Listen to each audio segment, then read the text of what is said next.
కార్యక్రమాన్ని చేసిన పద్మశాలి బంధుమిత్రులందరికీ నమస్కారాలు తెలియజేస్తూ, స్వాతంత్రోద్యమంలో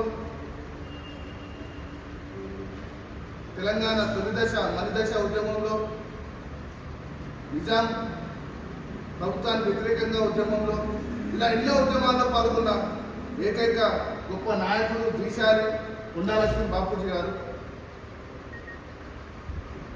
వృత్తిరీత్యా న్యాయవాది అయినటువంటి కొండాలక్ష్మణ్ బాపూజీ గారు అప్పట్లో నిజాం వ్యతిరేక పాలనకు ఎంతోమంది నిలదొక్కి పోరాటం చేసినప్పుడు వాళ్ళ మీద అవినీతిగా, వాళ్ళ మీద అన్యాయంగా కేసులు పెట్టడం జరిగింది.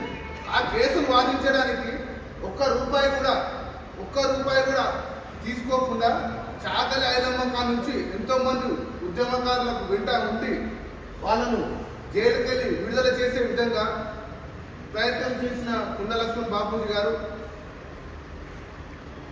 పద్మశాలి ముద్దు బిడ్డటువంటి కొండాలక్ష్మణ్ బాపూజీ గారు పద్మశాలిల ఐక్యత కోసం వ్యవస్థను ఏర్పాటు చేసి, చేనేత సహకార సంఘాలను ఏర్పాటు చేసి, నేతన్నలకు అండగా ఎంతో అభివృద్ధి చేయాలనే కోరికతోటి నేతన్నలు అందరినీ కలిపి సహకార సంఘాలు ఏర్పాటు చేసి పద్మశాలీల ఐక్యత కొరకు ఎంతో పాటుపడడం జరిగింది. మహాసభలు కూడా ఏర్పాటు చేసి పద్మశాలీల ఐక్యతను అందరినీ ఒకటే విధంగా ఒకతాటి మీద తీసుకురావే విధంగా చేయడం జరిగింది. రాజకీయంగా కూడా కాంగ్రెస్ పార్టీలో ఎన్నేళ్ళు కొనసాగిన కొండాలక్ష్మణ్ బాపూజీ గారు ఎన్నో పదవులు అనుభవించడం జరిగింది.